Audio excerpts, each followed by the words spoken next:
acompañadas de crema de limón y merengue tostado. Esa va a ser lo que van a comer.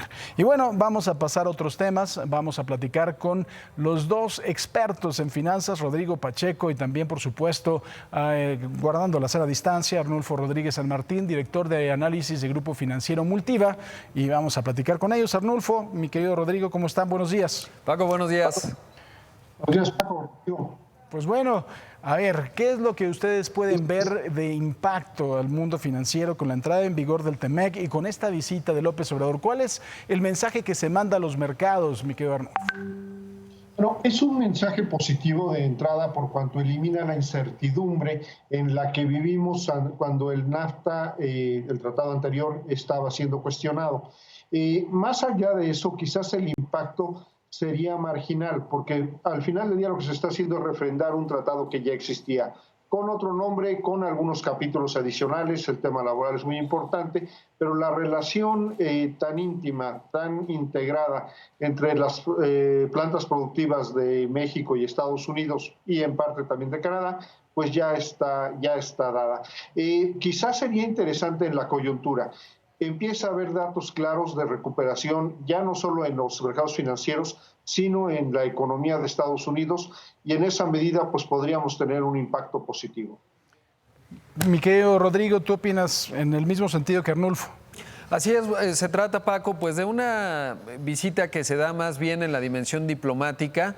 Interesante también porque finalmente se sumaron varios empresarios. Ayer el presidente de nuestro país decía que esta fue iniciativa de la Casa Blanca, lo cual me parece muy pertinente, qué bueno, y sobre todo me llama la atención la convocatoria de la Casa Blanca porque participa, por ejemplo, Larry Fink, este CEO de BlackRock, un fondo de inversión que implica unas 6 veces casi el tamaño del PIB de México, enorme por su influencia, u otro líder como Tim Cook, el CEO de Apple, que Apple ha estado tratando de reidentificar sus cadenas de valor y claramente dentro de las nuevas áreas del TEMEC, del Tratado México, Estados Unidos y Canadá, por ejemplo, la parte de electrónicos puede generar un potencial y una fortaleza para México, pero claro, todo ello también en un contexto en donde el Wall Street Journal, por ejemplo, pone un editorial en donde señala evidentemente que las señales a la inversión extranjera, tanto doméstica como la que viene de afuera, obviamente, extranjera, vaya la redundancia, pues no han sido muy buenas. Entonces creo que, por un lado, ojalá que desde un punto de vista diplomático se pueda lanzar, digamos, una visión distinta de México en términos de ser un país muy atractivo, que lo es, y por el otro lado, mi querido Paco, pues también que estos líderes que estarán en la cena, por ejemplo, del lado estadounidense, vean que México pues es un país que está listo en un entorno de un mundo que es mucho más proteccionista. Ahora también, ¿qué es lo que va a pasar con la creación de empleos? Los empleos en los Estados Unidos, los empleos en México. Con este desconfinamiento, ¿se van a empezar a generar más empleos? ¿Es un escenario válido, Arnulfo? Hay buenas noticias en los Estados Unidos. En abril y en mayo se perdieron 22 millones de empleos formales, si uno ve los datos de la nómina no agrícola, el equivalente a inscritos en el IMSS, pero para Estados Unidos. El rebote ha sido muy interesante. Han recuperado en mayo y junio como 7 millones. Es decir, hay respuesta a los programas de estímulo económico.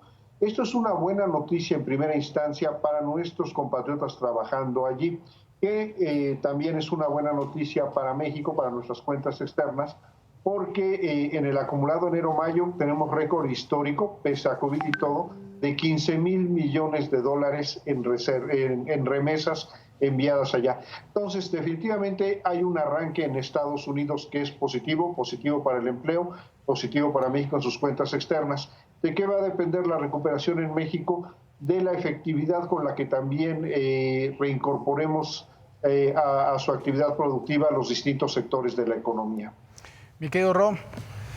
Paco, y otro tema interesante es finalmente que lo que hemos observado de enero a mayo es que México deja de ser el principal socio comercial de los Estados Unidos, nos ha rebasado Canadá, sobre todo en lo que tiene que ver abril y mayo, y justo uno de los grandes ausentes evidentemente es Justin Trudeau, el primer ministro canadiense, que evidentemente en su cálculo, por un lado lo mencionó él, está el tema de los aranceles que ha amenazado a Donald Trump de reimponer en el tema del aluminio, y por el otro evidentemente el riesgo riesgo que implica una visita de estas características en un momento en donde Estados Unidos está pensando sobre todo en las elecciones y en donde, como ya lo ha señalado tú en varias ocasiones, hay que ser muy cuidadosos con las señales también hacia los demócratas, pero un México que pues ha caído en segundo lugar, no muy lejos de Canadá, estamos hablando de unos 3,000 millones de dólares en el acumulado. México, en lo que va de los primeros 5 meses del año, el volumen de comercio es de 201,000 millones de dólares, pero pues sí nos habla de una economía mexicana que está en fuerte contracción, a diferencia de la canadiense, que también está cayendo, pero en un menor ritmo. Muy bien, pues Arnulfo, te agradezco mucho como siempre. Mi querido Rodrigo, buenos días. Buenos días, Paco. Gracias. Bueno, vamos a los deportes, señor Roberto López Olvera.